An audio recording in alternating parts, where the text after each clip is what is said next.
우리 기도드리겠습니다. 먹을 것도 많고 마실 것도 많지만 정작 우리에게 부족한 것은 주님의 말씀이었습니다. 말씀 앞으로 우리를 부르셨으니 하늘 양식을 얻게 하옵소서. 부족한 자의 그 부족함을 주의 긍휼하심으로 덮어 주옵소서. 예수 그리스도의 이름으로 기도드립니다. 아멘. 주님의 이름으로 모인 우리 가운데 주님이 주시는 은총과 평화와 사랑이 함께 하시기를 바랍니다. 어느새 10월이 되었습니다. 10월은 10이라고 쓰고 읽기를 10월이라고 읽습니다. 10월이라고 읽다 보면 왠지 마음이 시려오는 것을 느끼게 됩니다.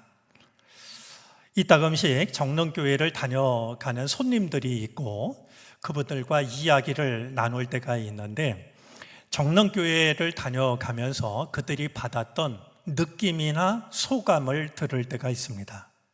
우리가 누구를 만나도 그 사람에 대한 어떤 인상이 있고 또 느낌이 있게 마련인데요, 정릉교회를 다녀가는 분들로부터 정릉교회에 대해서 듣는 소감 중에 가장 많이 듣게 되는 말이 있습니다.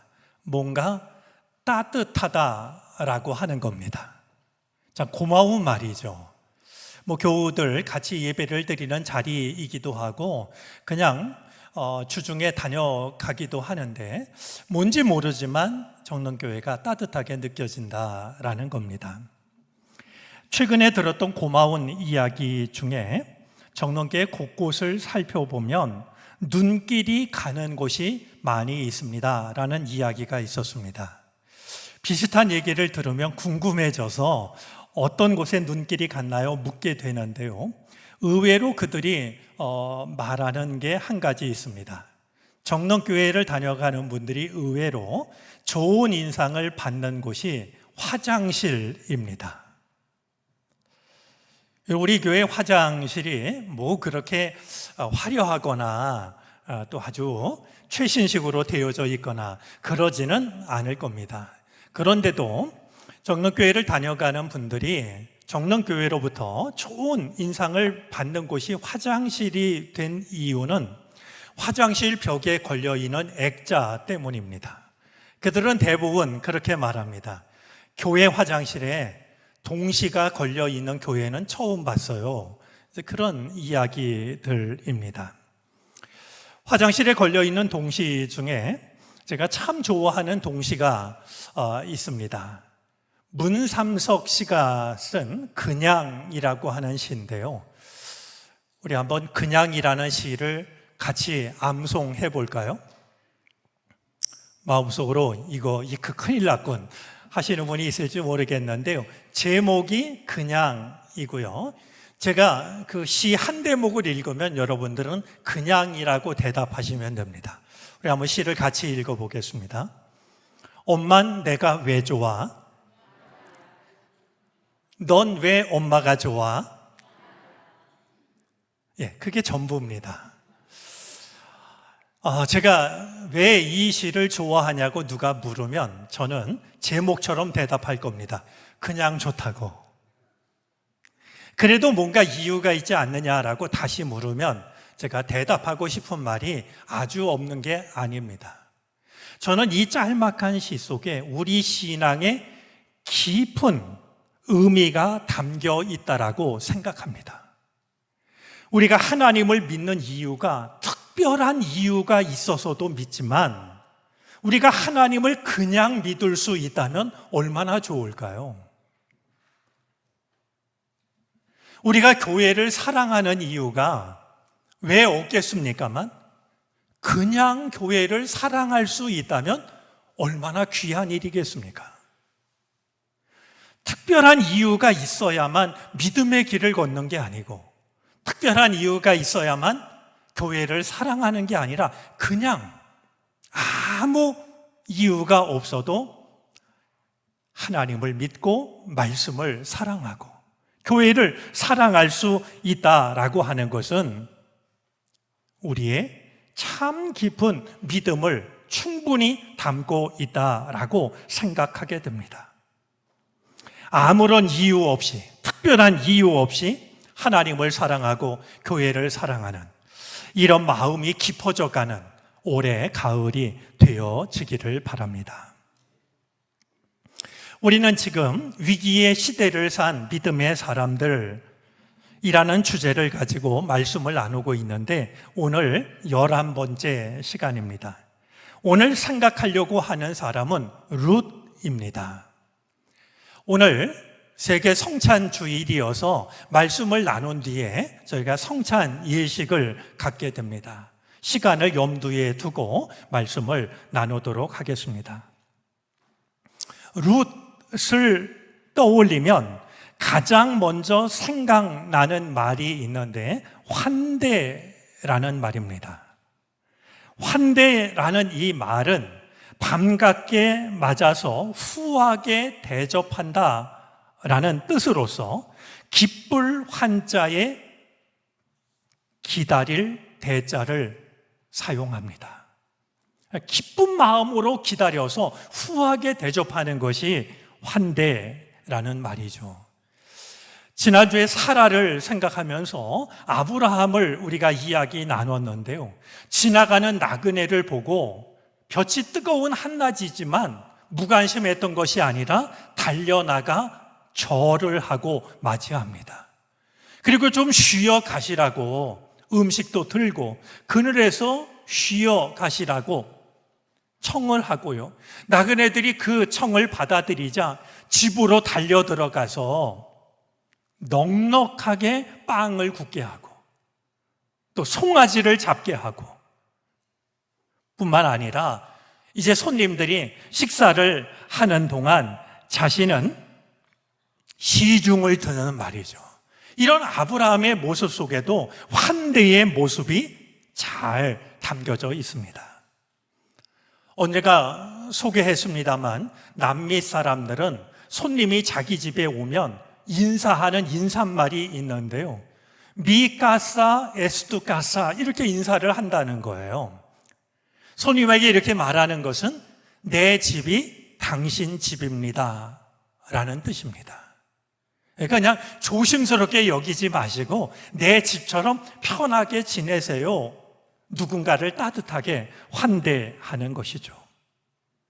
이렇듯 누군가를 따뜻하게 맞아서 후하게 대접한 사람 중에는 룻이 있습니다. 룻을 이야기하기로 한다면 먼저 이야기해야 할 한 사람이 있습니다.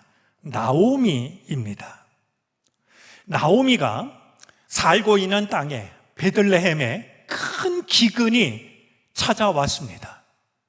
결국 이 나오미는 남편을 따라서 두 아들과 함께 모압 지방으로 피난을 갑니다. 베들레헴에서 모압까지는 약 100km 정도 떨어져 있는데요. 아마도 한 일주일 길을 걸어가지 않았을까 짐작하게 됩니다. 자, 이 모압 땅에 가가지고 기근을 피해서 살아가던 나오미에게 큰 아픔이 찾아옵니다. 가서 살기 시작한 지 얼마 되지 않았을 때 남편이 세상을 떠나고 말았던 겁니다. 누구 하나 피부치도 없는 땅에서 남편이 세상을 떠났으니 얼마나 막막한 일이었겠습니까? 그래도 다행인 것이 두 아들이 모압 여자를 만나서 결혼을 했습니다. 그래도 두 가정을 이루게 되었으니 나오미가 위로를 받았겠죠. 그러나 그것도 잠깐이었습니다. 이번에는 두 아들이 모두 죽고 맙니다. 우리가 흔히 복이 없다라고 하는 것을 박복하다 이렇게 말하는데요. 정말 나오미처럼 박복한 여인이 또 어디 있을까 싶을 만큼 말이죠. 남편도 세상을 떠나고 두 아들도 세상을 떠난 그런 일이 나오미에게 찾아왔던 것입니다. 더 살아갈 힘도 그리고 마음도 없던 나오미에게 고향 소식이 전해집니다. 고향 땅에 풍년이 들었다라는 소식이었습니다. 이야기를 들은 나오미는 고향으로 돌아가야 되겠다. 고향으로 돌아갈 것을 결심합니다. 이 나오미를 두 며느리가 따라옵니다. 역시 남편을 잃은 이 두 며느리가 자기를 따르고 있습니다. 동병상련이라고 말이죠. 자기를 따라오는 두 며느리를 보는 이 나오미의 마음이 얼마나 안쓰러웠겠습니까? 두 며느리에게 이야기를 합니다. 이제 나를 따라오지 말고 친정으로 돌아가라고. 가서 새 남편을 만나서 행복한 가정을 꾸리라고. 그러기를 나는 기도한다라고 말이죠. 하나님의 은혜가 함께하기를 바란다라고 두 며느리를 집으로 돌아가게 합니다. 그래도 이 두 며느리가 시어머니를 떠나지 않습니다. 그런 두 며느리에게 이 나오미가 사정을 합니다. 제발 돌아가라고. 너희들을 보면 내 마음이 너무나 아프다고. 다시 한번 돌아가라라고 타이르게 되죠. 시어머니의 거듭던 말을 듣자 며느리 중에 하나였던 오르바가 어머니에게, 시어머니에게 입을 맞추고 돌아섭니다. 남은 것은 며느리 룻이었습니다. 룻은 어떤 선택을 했을까요? 동서가 떠나가자마자 룻은 시어머니 곁에 더 달라붙었습니다. 더 달라붙었다라는 오늘 이 말을 예전에 우리가 썼던 개역 개정 성경에서는 붙쫓았더라라는 말로 번역을 했습니다. 여러분, 붙쫓다라는 말은 흔한 말은 아닌데요, 뜻은 귀합니다. 붙쫓다라는 이 말은 공경하는 마음으로 섬기며 따르다라는 말입니다. 필시 이 룻이 시어머니의 팔짱을 꼭 꼈을 거라고 짐작이 됩니다. 그런 룻에게 나오미가 다시 타일릅니다. 보아라, 내 동서는 저의 결여와 신에게로 돌아갔다. 너도 내 동서의 뒤를 따라 돌아가거라. 그때 룻이 시어머니에게 자신의 마음을 밝힙니다. 저는 성경 속에 이처럼 아름다운 고백이 담겨져 있다는 것이 참 고맙게 여겨집니다. 오늘 본문 속에 담겨 있었습니다만 우리가 한번 그 마음을 느껴볼 겸 룻이 시어머니에게 말하는 그 대목을 한번 읽어보도록 하겠습니다. 16절, 17절인데요. 우리 같이 한번 읽어볼까요? 나더러 어머님 곁을 떠나라거나 어머님을 뒤따르지 말고 돌아가라고는 강요하지 마십시오.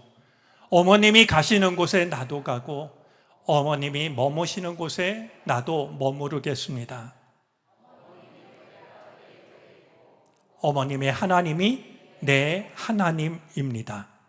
어머님이 숨을 거두시는 곳에서 나도 죽고 그곳에 나도 묻히겠습니다. 죽음이 어머님과 나를 떼어놓기 전에 내가 어머님을 떠난다면 주님께서 나에게 벌을 내리시고 또 더 내리신다 하여도 달게 받겠습니다. 여러분, 성경을 읽는 우리도 룻의 진심이 느껴지는데 나오미에게 더 그러지 않았겠습니까? 룻의 진심이 어떠하다는 것을 알게 된 나오미가 더 이상 룻을 내치지 않고 룻과 함께 고향 베들레헴으로 돌아갑니다. 여러분, 생각해 보십시오.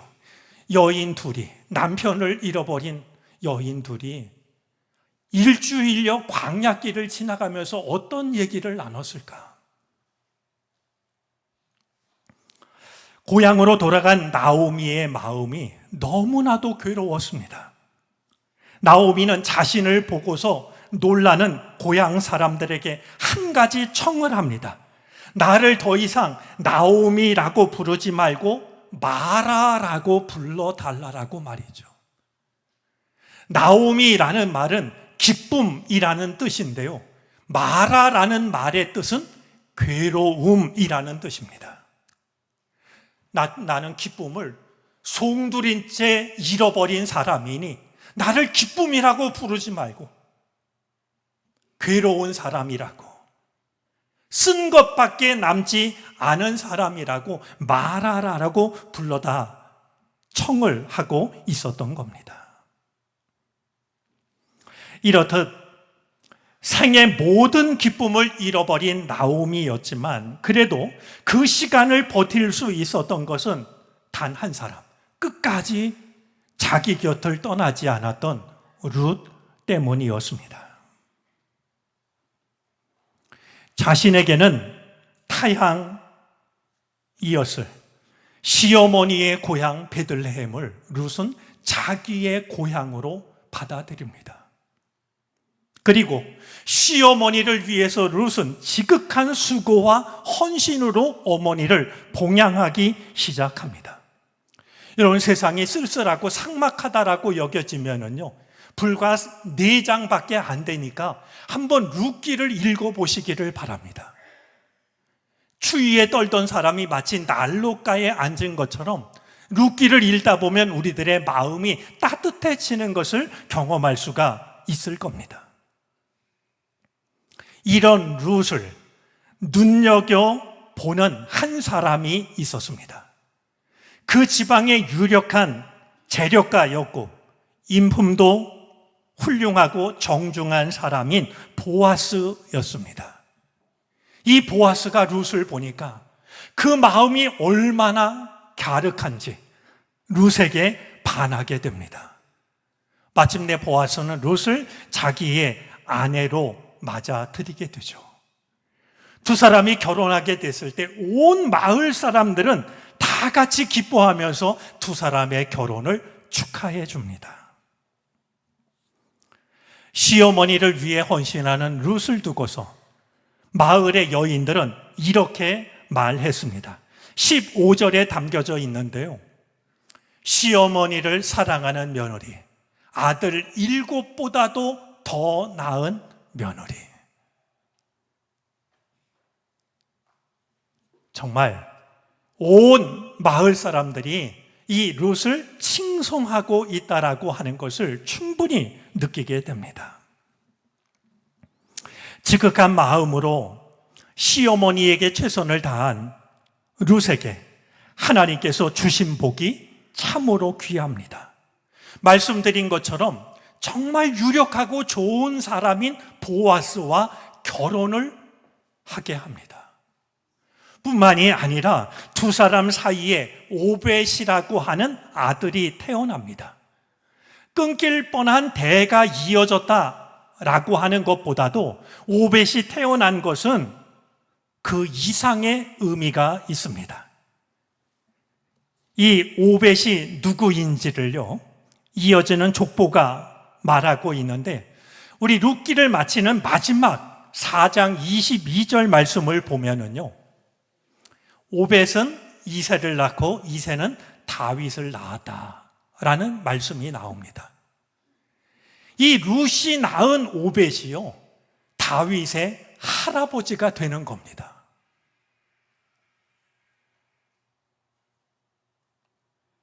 그런데 그보다 더 귀한 복이 룻에게 허락됩니다. 우리 마태복음 1장에 보면 예수님의 족보가 나오는데요, 그 중에 1장 5절 말씀을 보면 다음과 같습니다. 살몬은 라합에게서 보아스를 낳고 보아스는 룻에게서 오벳을 낳고 오벳은 이새를 낳고 이새는 다윗 왕을 낳았다.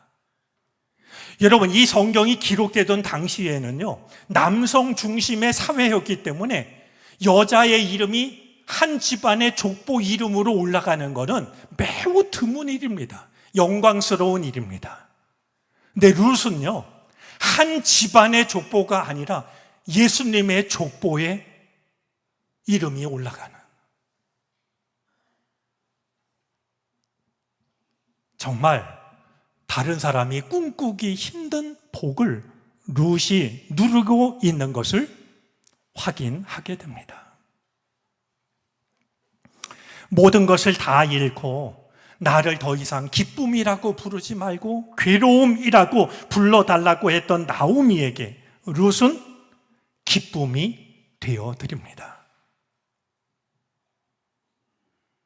얼마든지 오르바처럼 말이죠. 시어머니를 등지고 떠나갈 수 있었고 떠나가도 누구 하나 손가락질 욕할 사람 없었지만 룻은 나오미를 환대합니다.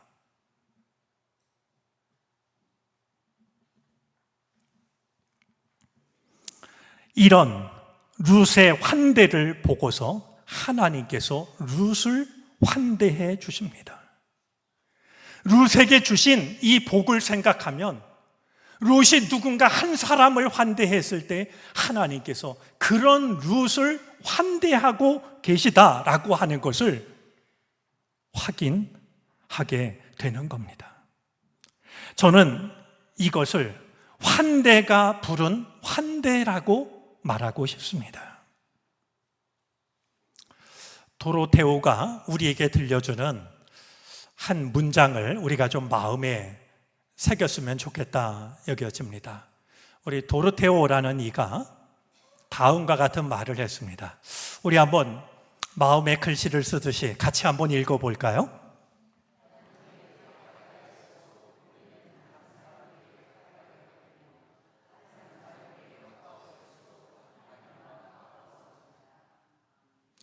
하나님께 가까이 갈수록 사람들로부터 멀어지는 게 아니라요, 하나님께 가까이 가면 가까이 갈수록 우리는 다른 사람에게 가까이 가게 되고 누군가에게 가까이 다가가게 되면 우리는 하나님께 가까워진다.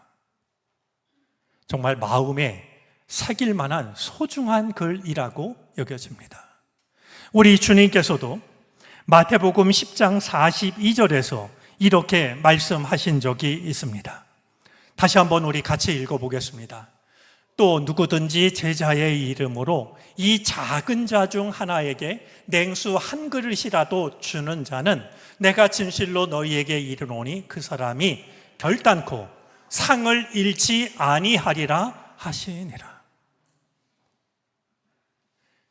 지극히 작은 자 하나에게 냉수 한 그릇이라도 전하는 사람이 있다면 결단코 상을 잃어버리지 않을 것이다. 여러분, 냉수 한 그릇만 전해도 그러한데 누군가를 지극한 사랑으로 환대한다라고 하면 하나님은 우리를 얼마나 더 크게 환대해 주시겠습니까? 잊지 않기를 바랍니다. 우리가 누군가를 환대할 때 하나님은 우리를 환대해 주십니다. 이 믿음을 지켜가는 우리로 인하여서 이 세상에 하나님의 은총이, 하나님의 사랑이 가득해지는 복된 은혜가 나타나게 되기를 바랍니다. 기도하겠습니다. 환대가 부른 환대에 우리도 참여하기를 원합니다. 지극한 마음으로 누군가를 모셔 주님을 모시게 하옵소서. 예수 그리스도의 이름으로 기도드립니다. 아멘.